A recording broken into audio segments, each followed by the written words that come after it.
presentar el esqueleto que se encuentra aquí en el Instituto Machado. El esqueleto se adquirió en 1852 por 300 reales. Se adquirió junto con otro ejemplar, pero no se sabe dónde está. En el curso 2014-2015 se realizó un estudio antropológico por alumnos y profesores de este centro. Esto ayuda a determinar que el esqueleto tenía entre 24 y 35 años cuando falleció. La epífisis de los huesos más largos está completa, como por ejemplo la clavícula. Además, se realizó un estudio de los huesos, como por ejemplo la pelvis, que indicó que era un hombre.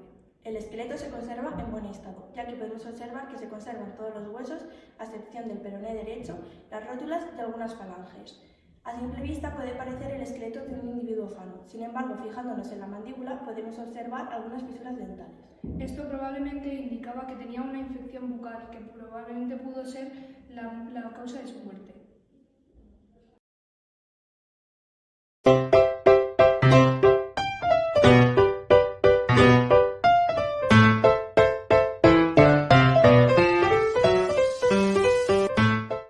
La linterna mágica es un dispositivo óptico que proviene de Inglaterra y gracias a ella hoy conocemos el cine tal y como es.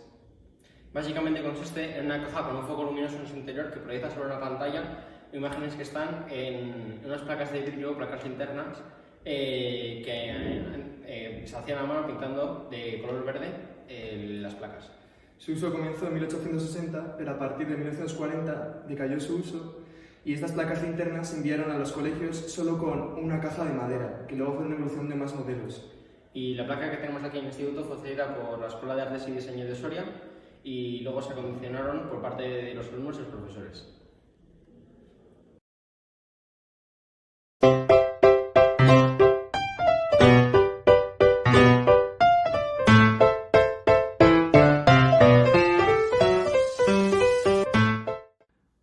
Hola, somos Sofía y Ainhoa y os vamos a presentar los mapas del cielo. Se trata de planiferio litografiado en hojas de gran tamaño. Se crearon en Logroño en 1898 y fueron impresos en Zaragoza por Eduardo Portabella. Antonio Torres fue su creador, que es un catedrático que los creó con fines didácticos y dedicándoselos a Isabel de Borbón.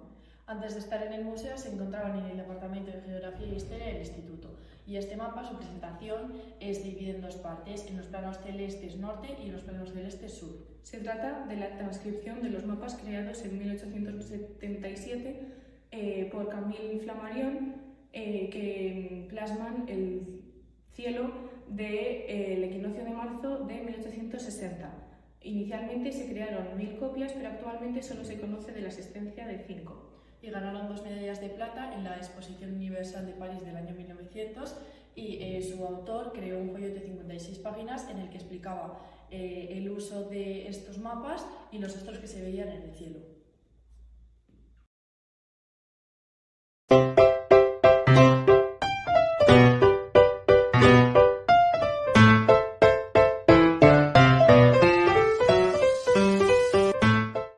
Hola, somos Ana y Rodrigo y hoy os vamos a presentar el hombre clástico que tenemos en el instituto. Clasto significa fragmentado y es un modelo anatómico al que se puede aplicar a animales y vegetales desmontables. Además, estos permitían la interacción para los estudiantes y estos modelos de cera permitían no diseccionar objetos reales. El modelo en el que tenemos en el instituto procede a una casa francesa que se llama Jean-Baptiste de Royce. Y este hombre pues, fue un naturalista, entomólogo y vendedor de productos de la historia natural y que pues, fue el que le dio nombre a esta casa. Aunque el originario del negocio fue su abuelo en 1831.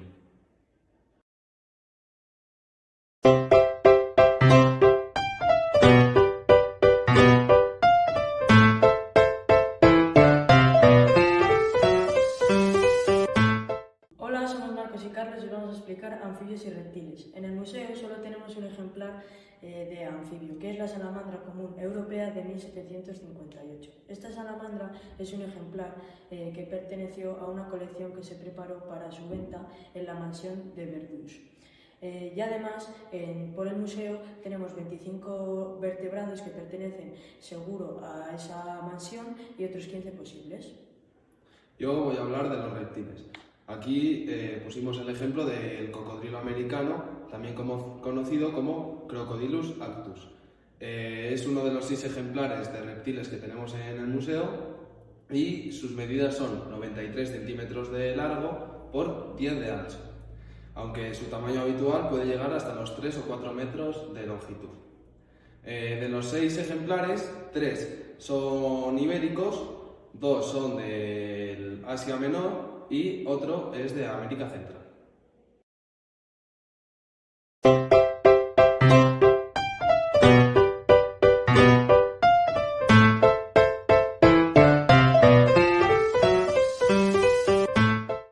Bueno, somos Marina y Lucía y os venimos a hablar sobre los mapas de las rutas hacia los polos. Son mapas de procedencia alemana con un gran valor artístico y científico que recopilan las expediciones realizadas a los polos. Figura en las expediciones el nombre de los exploradores, el barco y una pequeña recopilación de los logros conseguidos en orden cronológico. Las expediciones más importantes al Polo Norte se realizaron entre los siglos XIX y XX y comenzaron con Parry, que realizó el primer avance hacia el polo en trineo. Después de varias expediciones significativas, se culminó con por fin la llegada al Polo Norte el 9 de abril de 1909 por Peary. Respecto al Polo Sur, se inició en el siglo XIX y culminó en 1911 con la conquista por parte de Amundsen frente a Scott en una épica carrera.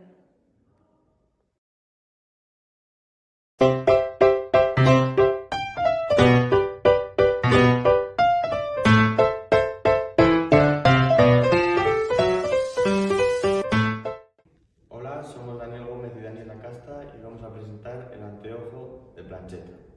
El anteojo de Plancheta es un instrumento topográfico que sirve para trazar de una manera correcta las visuales de un terreno. Este, concretamente, el que tenemos aquí, data del siglo XIX y descansa sobre una plancha de latón con diferentes escalas para facilitar así la elaboración de planos. Su diseño le permite trazar las curvas del terreno de una forma muy apurada para así ajustarse a la realidad. La plancheta tiene la ventaja de que cualquier error cometido es fácilmente corregible, pero también tiene desventajas, pues es muy pesado y difícil de transportar. Además, se necesita de un observador especializado y familiarizado con este artilugio.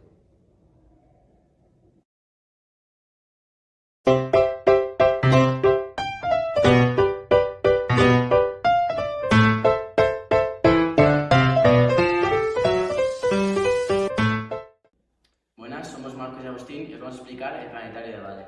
El planetario clásico fue creado hace unos 60 años por Klaus Bader, que lo creó para mejorar la enseñanza sobre la astronomía. Está dividido por dos hemisferos, una superior que es extraíble y permite ver la rotación de la Luna y la Tierra frente al Sol. Además, con ella pueden hacer estudios geocéntricos y heliocéntricos. Reproduce el movimiento de la Tierra alrededor del Sol siguiendo el plano de la eclíptica, girando sobre su eje, simulando el paso de los días y las estaciones. Además, explica didácticamente los eclipses y las fases lunares. Una característica relevante es la proyección de imágenes y tiene un valor de entre 1400 y 2000 euros.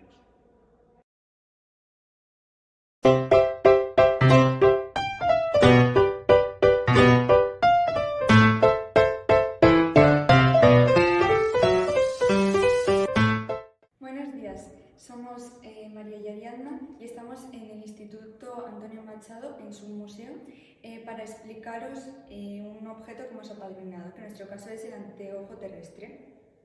Su origen data de finales del siglo XIX y consiste en un telescopio de refracción. Es una alternativa para conseguir que los telescopios alcancen un aumento visual positivo. Se trata de un telescopio astronómico al que se le ha añadido una lente que se denomina inversora. Este anteojo antiguamente era utilizado tanto para observar los astros como para la observación terrestre. Galileo Galilei fue el primero en utilizarlo científicamente. Su funcionamiento es el siguiente. Los rayos de un objeto inciden paralelamente en el objetivo del anteojo y pasan a su foco posterior. El foco del ocular, al estar posicionado en este sitio, lo que hace es que los rayos vuelvan a salir y se vuelvan a ver el objeto, pero esta vez con un aumento mayor.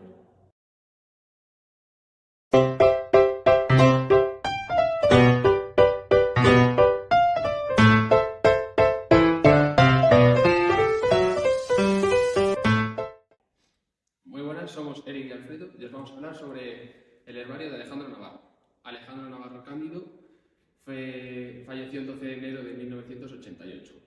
Fue durante más de 40 años catedrático de enseñanza media de ciencias naturales, prestando servicio en Soria, Calatayud, Madrid y Tánger. Durante muchos años fue director de un instituto de Soria y otro instituto de Madrid. Fue consejero nacional de educación y recibió una encomienda de Alfonso X el Sabio. Dio clases de cristalografía, botánica y biología y llevaba a sus alumnos al campo a recoger ejemplares para posteriormente realizar herbarios y colecciones clasificados según sus famosas claves dicotómicas que servían tanto para zoología como botánica e incluso mineralogía. Para preparar estos ejemplares lo que hacen es con una prensa secarlas y quitarle la mayor cantidad de agua y después se disponen en pliegues con su nombre científico.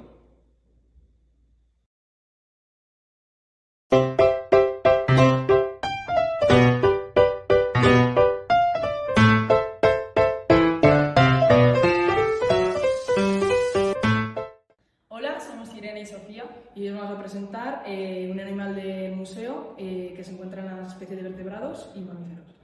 Es un racífero hembra. Fue descubierto en la mansión Verus por J.P. Verus, como todos los animales, la mayoría de animales del archivo, y fue descubierto entre los años 1825 y 1838.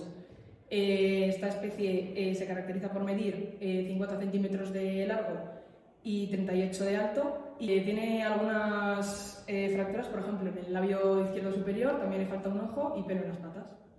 En el soporte de este animal podemos encontrar una inscripción en tinta china en la que pone Triciferus melanocus, y a su vez también podemos encontrar otra inscripción en la que pone Cap B Esperanza.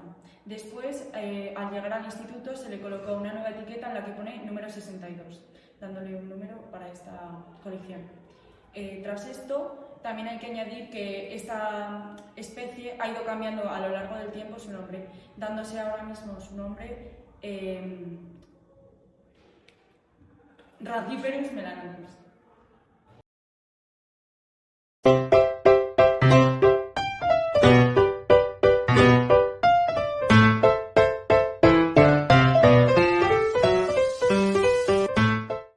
Hola, somos Andrea y Laura y vamos a presentar la colección de malacología del Instituto Machado. Concretamente el Nautilus, porque a pesar de su antigüedad, que data de la era paleozoica, está muy bien conservado.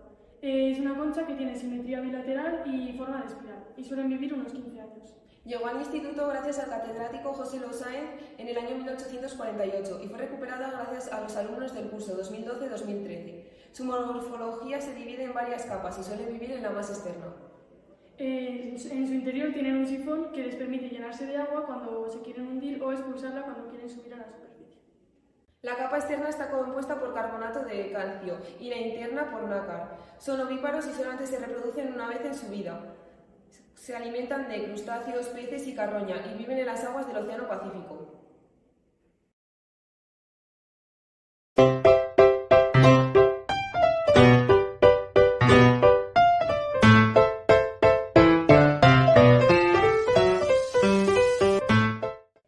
Hola, buenas, somos Noelia y Nicolás y hoy os vamos a presentar los fósiles del Museo del Instituto Antonio Machado. Los fósiles son restos orgánicos que han dejado animales y plantas hace millones de años y que aún perduran hasta nuestros días. Un fósil es capaz de guiarnos a través del tiempo para darle un sentido a la historia de la Tierra. El primero que descubrió los fósiles fue el filósofo Genófases de Colofón y se encuentran en este instituto, y gracias a ellos hemos podido descubrir acerca de especies que ya no existen y que gracias a los fósiles podemos saber más sobre ellas. Los fósiles se generan a partir de un proceso de fosilización.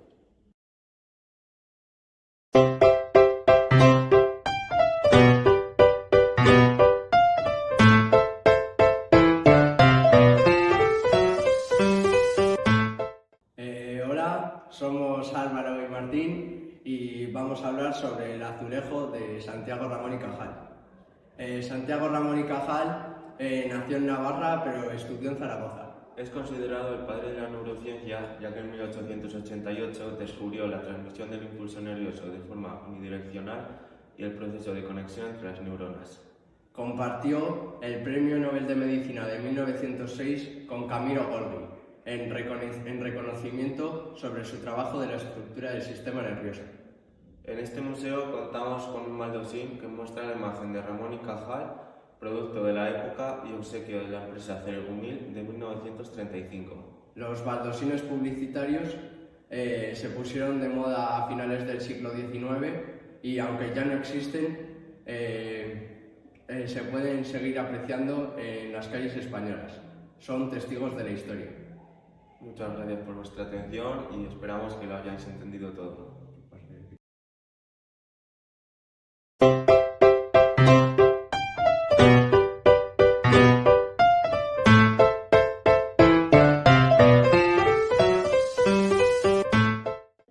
Somos Jade y Álvaro y vamos a hablar sobre la exposición de aves.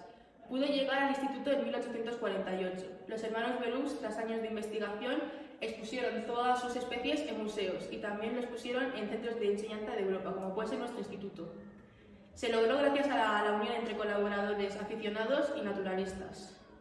Como consecuencia, conocemos todas las regiones externas y una de las aves es el calao papú o bai.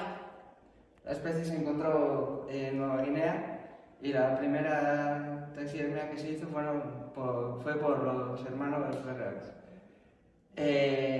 Su envergadura es en torno a los 52 centímetros y tiene un buen estado, a pesar de sus roturas en las plumas y su pérdida de la cola blanca. Este animal, aparte del ejemplar que tenemos aquí, tiene otras 5 subespecies.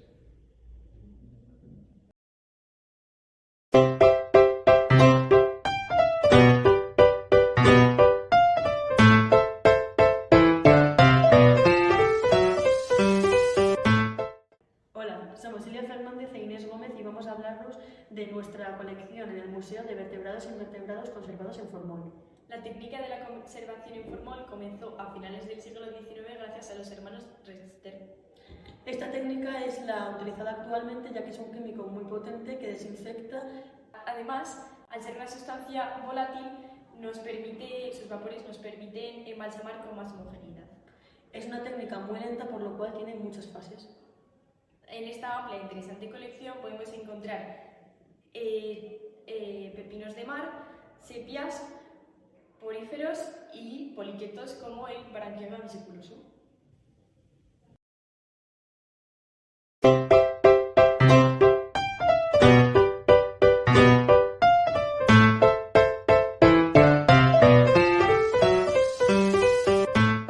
Somos Andrea y Fernando y hoy vamos a hablar sobre Georges Cuvier.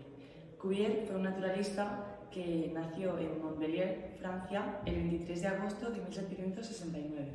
El siglo XIX fue el más interesado en darle una clasificación a las diferentes especies de animales y plantas, dándole así una explicación al orden natural de las cosas.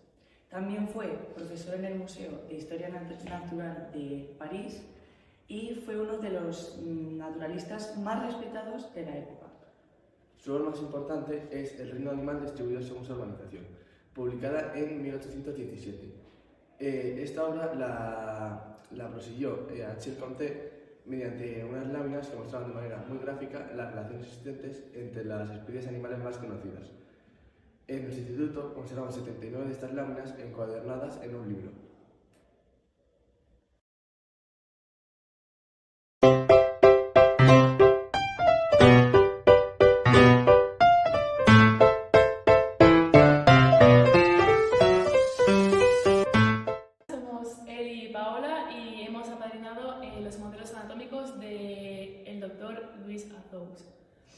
Vamos a empezar por el principio. ¿Quién es el Dr. Authoux? Louis Authoux fue un médico francés que elaboró los distintos modelos de los seres vivos en cartón piedra para la enseñanza de la medicina y de la anatomía.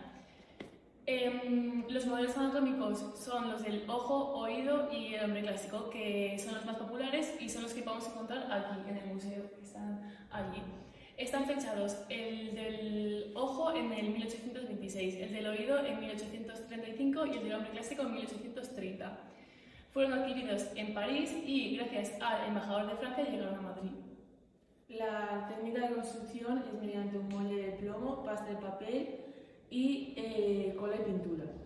El molde del ojo es desmontable y podemos observar las diferentes partes del ojo. Y el molde del oído podemos observar las partes del aparato auditivo interno, externo y medio. Por último, su legado lo podemos encontrar en muchos institutos del mundo. Y este objeto se considera objeto de restauración de la época actual.